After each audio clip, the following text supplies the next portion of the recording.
Selamat siang, Radar Palembang bersama tim Lapor Pak menyampaikan kondisi sebagian akses jalan Kajangbayan, Kelurahan Gandus, Kecamatan Gandus, sebagian telah dilakukan pengecoran.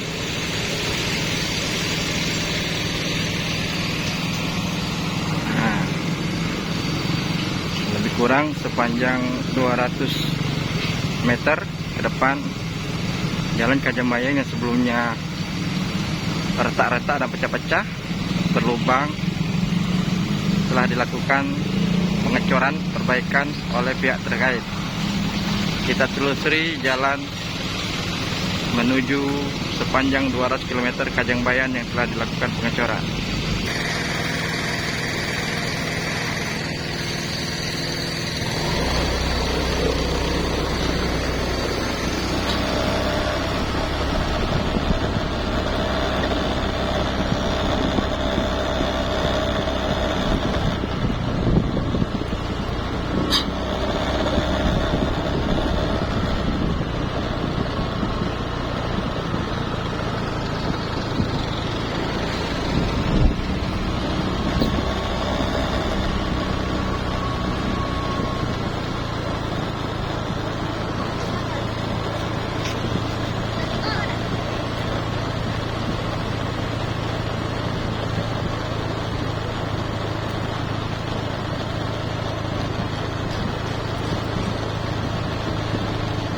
Akses jalan Kajangbayan ini menuju belakang jalan utama perumahan PNS Pemkot, menuju kantor Camat Gandus dan Polsek Gandus.